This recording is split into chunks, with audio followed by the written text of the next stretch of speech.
4h11, hora da gente conversar toda quinta-feira, né, sobre um assunto importante que é a aposentadoria, segurados da Previdência. E hoje a gente vai falar sobre quem são os segurados da Previdência Social, as peculiaridades de cada um, as formas de contribuição e também alíquotas. Já está conosco o advogado Dr. Tipó para a gente ter acesso a essas informações importantes para todos os trabalhadores. Seja bem-vindo, Dr. Tipó. Boa tarde. Boa tarde, Rosana Poli, boa tarde a toda a equipe da Jovem Pan, boa tarde a todos os ouvintes. Para mim é uma honra estar sempre aqui. Então, doutor, a gente começa falando aí sobre quem são os segurados da Previdência, né? Há diferenças entre os trabalhadores, é isso? Isso. É assim, Rosana, a Previdência Social, ela tem uma série de segurados que são aquelas pessoas, né? Vamos falar assim, quando se trata de pessoa física, que contribuem para a Previdência Social. E aqueles que contribuem, eles passam a ter direitos, a benefícios, a pensões, a auxílios. Então, as categorias de segurados, né, que existem na Previdência, a primeira, mais comum, né, mais assim usual, é a categoria de empregado, que é aquele que trabalha com registro na sua carteira de trabalho. Automaticamente, a própria empresa já retém a sua contribuição no seu holerite e já destina, repassa para a Previdência. Então, o empregado ele não tem nenhuma obrigação e nenhuma preocupação com relação à sua contribuição. Isso é uma obrigação do empresário. A segunda categoria de segurado são os trabalhadores avulsos. Normalmente, esses trabalhadores são aqueles que trabalham, que têm um trabalho intermediado por um sindicato, ou também por um órgão gestor de mão de obra. Normalmente, são aquelas pessoas que trabalham nos portos, normalmente são aquelas pessoas que trabalham em sindicatos, carregando e descarregando caminhões. Esses também, o próprio contratante, no caso, pode ser o sindicato, pode ser o Porto de Santos ou qualquer outro porto do país, eles também se encarregam de reter a contribuição e repassar para o INSS.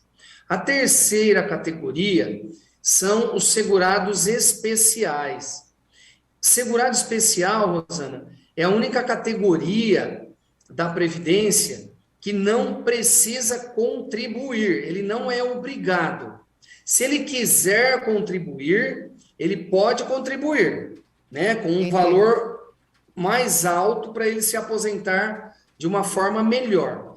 Mas o segurado especial é aquela pessoa que tem uma pequena propriedade, ele não tem empregados, a menos que esses empregados vão lá trabalhar apenas em época de safra, e eles sobrevivem, subsistem daquela pequena propriedade que eles têm. Então, num certo momento, o governo, isso há coisa de 30 anos atrás, para combater aquele êxodo rural, né, todo mundo vindo para as cidades, é como se o governo tivesse feito uma troca. Olha, você fique na sua pequena propriedade, produza aí, sobreviva aí, venda o excedente para a cidade. Em troca disso, você vai se aposentar, né? O homem ou a mulher com 15 anos só de contribuição por idade, e você não precisa pagar a contribuição. Então, é como se tivesse feito uma troca. Olha, você não contribui, vai ter direito, mas você tem que ficar aí morando na zona rural. Então, essa é a Na categoria. verdade, né, doutor, existem várias categorias e o senhor está passando aqui para a gente cada uma delas. Eu confesso que o segurado especial, por exemplo, muita gente não sabia, nem eu tinha esse acesso, né, a esse tipo de informação. E são categorias divididas e também que recebem nomenclaturas diferentes, né, e atuações também em relação ao recolhimento. Vamos. Sim, exatamente, exatamente. Ah, Depois nós temos também o empregado doméstico, que é aquele que presta serviço, Rosana, em residências, mais de 2 vezes por semana. Porque se a pessoa trabalhar 1 ou 2 dias por semana, aí ele já não é doméstico, ele seria o diarista. E ele, a própria pessoa, o próprio empregado doméstico, tem a obrigação de recolher a contribuição. Mas se ele trabalhar 3 dias ou mais, aí ele já entra na categoria de doméstico, onde aí, na realidade, o correto, né, é o empregador, é o patrão ou a patroa, como eles gostam de falar, que precisa recolher a sua contribuição. Também nós temos o contribuinte individual. O próprio nome já diz. Esse contribui individualmente, de forma autônoma, ele mesmo. E quem são esses contribuintes individuais? São 2 grandes categorias. São os autônomos e são os empresários.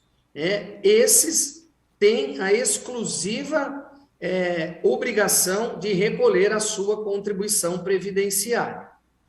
Finalmente, Rosana, fechando aí a categoria dos contribuintes da Previdência, nós temos o contribuinte facultativo, que são aqueles que não exercem uma atividade remunerada, mas eles desejam fazer parte, né, do regime de previdência, eles desejam ter direito aos benefícios como todos os outros. Sim. Um exemplo aqui é a dona de casa. Ela não trabalha para fora, mas dentro de casa ela trabalha muito mais do que muitas pessoas que às vezes estão em outras atividades. E a gente não recebe nada, viu, doutor? Pior que a gente nem tem salário para isso, né? E trabalha para caramba dentro de casa. Verdade. Pois é, Rosana, você sabe como que é. Então, essas pessoas não vão ter direito a um benefício nunca na vida? Vão. Então, a dona de casa é um exemplo, o estudante é outro exemplo, ou qualquer pessoa que não exerça atividade remunerada e queira recolher, né? Muitas vezes o facultativo, o próprio nome já diz, não existe uma imposição de pagamento. A pessoa paga, né, por uma conveniência, ou por uma vontade, ou por um desejo, ou por uma necessidade. O que seria uma necessidade? Imagine alguém que está contribuindo como empregado e está faltando 1 ano para ele se aposentar, ele é demitido da empresa. Falta 1 ano apenas, ele está desempregado. Ele vai ficar sem aposentadoria? Não, ele abre uma inscrição como facultativo, contribui 1 ano como facultativo e se aposenta. Então, essas são as categorias de contribuintes, né, de segurados da Previdência Social. E o facultativo, individual, no caso, até por uma questão também de segurança, né? Segurança financeira para o futuro. Doutor, como o contribuinte individual pode contribuir e quais são essas alíquotas? Olha, Rosana, normalmente, o empresário, ele precisa contribuir com 20% no mínimo do salário mínimo, no mínimo. Os autônomos, eles podem contribuir em 2 alíquotas, 11% do salário mínimo ou 20%. Toda vez que a gente falar 20%, a pessoa pode contribuir com um salário acima do salário mínimo. Alguém quer contribuir, por exemplo, sobre um valor de R$3.000. Então, é 20% sobre R$3.000. O autônomo, Rosana, que quiser contribuir com 11% sobre o salário mínimo, ele pode. Porém, ele vai ter que aceitar que quando ele se aposentar, ele vai se aposentar com o salário mínimo, porque ele está pagando numa alíquota reduzida, que é 11%. Então, quando for 11%, sempre será sobre o salário mínimo. Tá ok? Então, autônomos podem contribuir 11%, e isso dá direito a todos os auxílios, a aposentadoria por tempo de contribuição e também, Rosana, o autônomo, ele só não tem direito à aposentadoria por tempo de contribuição. ele tem direito à aposentadoria por idade, auxílios e pensões. Agora, aquele autônomo que recolhe sobre 20%, esse vai ter direito a todos os benefícios, inclusive a aposentadoria por tempo de contribuição. Aí nós temos o microempreendedor individual, que é o famoso MEI. Este paga apenas 5% do salário mínimo, e aí já está incluído PIS, COFINS, ISS, Imposto de Renda e INSS. Já está tudo incluído aí. Ele vai ter direito também a receber um salário mínimo de auxílios, de pensões e de aposentadoria por idade. O MEI não tem direito à aposentadoria por tempo de contribuição, Rosana. Porém, se ele quiser ter direito à aposentadoria por tempo de contribuição, ele tem que pagar uma guia de complemento todo mês. 5% é a alíquota do MEI. Sim. Ele tem que complementar mais 15% para chegar nos 20%, e aí o MEI terá direito também à aposentadoria por tempo de contribuição. Aí também precisa ver o valor, né, que o MEI recebe, porque senão vai tudo para a Previdência, né, doutor Tipó? Olha, Rosana, na realidade, eu vou te falar, a grande maioria que abre uma MEI, eles querem para se aposentar por idade, a grande maioria. Mas tem uma fatia disso que nós temos a obrigação de orientar, né, que eles precisam complementar. Existem clientes que nos procuram, foram dar entrada no INSS sozinho, tendo já o tempo de contribuição, e o INSS negou. Aí eles nos procuram, a gente vai entrar no processo, no sistema, e vai ver que um determinado período da vida dele, ele recolheu como MEI, mas ele pagou 5%, e ele não sabia. Então a gente orienta, emite uma guia de complemento para ele daquele período, dá a entrada novamente, ou faz um recurso, e aí o INSS aceita. Então é importante essa informação. Entendi, doutor Tipó. E os segurados facultativos, como eles podem contribuir e também quais são esses percentuais, né, para o facultativo? Então, Rosana, é muito interessante porque o facultativo, se ele não quiser se aposentar por tempo de contribuição, se ele só quiser os auxílios, as pensões e a aposentadoria por idade, se na família dele a renda familiar não for superior a 3 salários mínimos, ele pode ir até o CRAS da assistência social, e fazer uma inscrição no cadastro único, que chama CAD único, que é o baixa renda. Com essa inscrição no CAD único, ele vai pagar uma alíquota reduzida, que é 5% do salário mínimo apenas, e ele vai ter direito a um salário mínimo daqueles benefícios da Previdência, menos a aposentadoria por tempo de contribuição.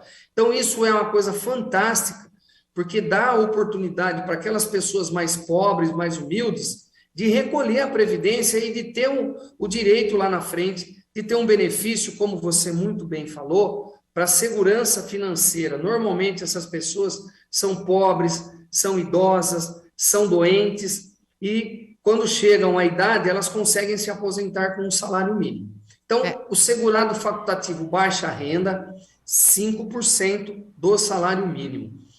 E depois tem o segurado facultativo, que é 11%. Quem paga 11%? É quem não é baixa renda. Então, a pessoa, uma mulher, quer contribuir, mas o marido dela, ele trabalha e ganha mais de 3 salários mínimos. Então, ela não consegue se inscrever no baixa renda. Ela vai pagar 11%, e vai se aposentar por idade com um salário mínimo. E o segurado facultativo, ele também pode contribuir com 20%. 20% do salário mínimo ou de qualquer outro valor até o teto de 7 mil, né? Então, quem paga 20% é porque quer aposentar, ou quer aposentar por tempo de contribuição, ou quer aposentar por idade, fazendo uma média das contribuições para ele se aposentar com um valor um pouco mais alto. Então, 5%, 11% ou 20% são as alíquotas do segurado facultativo, lembrando que é muito importante, quando você for começar a contribuir, procure um advogado da sua confiança ou procure o INSS, porque agora parece que dia 14 as agências aqui voltaram a funcionar. Não sei como está a logística lá, porque eu não fui lá ainda, né? Mas se informem bem para não contribuir errado. Se contribuir errado, tem que pagar o complemento lá na frente com juro, multa e correção monetária. Buscar a opção certa, né? E quem não pode contribuir na modalidade facultativa, doutor Tipó? Rosana, muito ótima, muito boa essa pergunta sua. Quem não pode contribuir como facultativo? Primeiro, quem é empregado. O empresário também não pode. E o servidor público, seja estadual, municipal ou federal, não pode contribuir como facultativo. Porque nós temos muitos servidores públicos que eles nos procuram e dizem: olha, doutor Tipó, eu quero ter uma segunda aposentadoria, eu quero ter uma aposentadoria por idade no INSS, depois que eu me aposentar do serviço público. Por isso, eu gostaria de contribuir. Então, ele pode contribuir, mas não pode como facultativo, a lei não permite. Ele teria que contribuir como autônomo. É uma categoria que permite que ele tenha depois uma aposentadoria no INSS. Ou também como empresário, né? Dependendo da categoria de servidor público, dependendo do cargo que ele ocupa, ele não tem impedimento para ter uma empresa. Então, ou empresário, conforme o caso, ou como autônomo. O servidor público não pode pagar como facultativo. Agora, doutor, até para a gente encerrar nossa entrevista, né? Como fazer a inscrição junto ao INSS para contribuir na categoria individual e como facultativo? Olha, Rosana, é assim.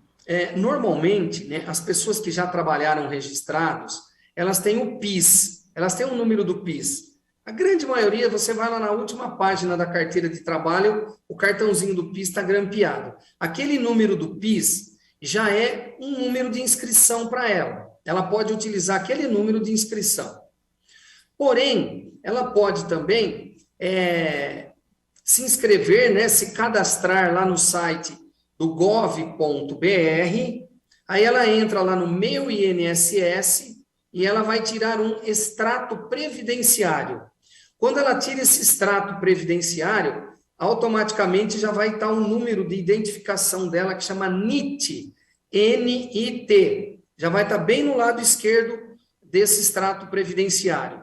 Então, ou ela utiliza o número do PIS, ou ela utiliza esse número que está aí no extrato previdenciário, que também, normalmente, é o mesmo número do PIS. Às vezes não, viu, Rosana? Às vezes a pessoa tem 2 ou até 3 inscrições, 3 NITs. Não tem nenhum problema isso, né? Mas ou ela se informa, ou no INSS, ou com um advogado que ela confia, ou ela entra no Meu INSS, extrato previdenciário, e vai pegar o número do identificador dela, que está lá no cantinho esquerdo. Tanto para o facultativo, como para o segurado que quer contribuir individualmente. Essa é a forma dela se inscrever e começar a contribuir. Entendi, doutor. São 4h30. Doutor Tipó, a gente tem até perguntas aqui de alguns ouvintes que encaminharam para Alex e também no nosso chat do YouTube, só que o nosso tempo hoje está bem apertado, então eu vou pedir, por gentileza, que o Alex encaminhe essas perguntas dos nossos ouvintes para o senhor, para que depois o senhor possa respondê-los, tá bom? Com certeza, Rosana. Muito obrigado mais uma vez pela oportunidade de estar aqui levando informações, né? Um grande abraço a você, a sua equipe, a todos os seus milhares e milhares de ouvintes da Rádio Jovem Pan News Bauru. Fique com Deus, viu? Eu que agradeço, viu, doutor, pela entrevista aí tão esclarecedora, né, sobre as categorias dos segurados da Previdência. Um abraço para o senhor, a gente volta a se falar na quinta-feira, viu? Tchau, obrigada. Tchau, fica com Deus, viu? Obrigado. Tchau, Amém. tchau.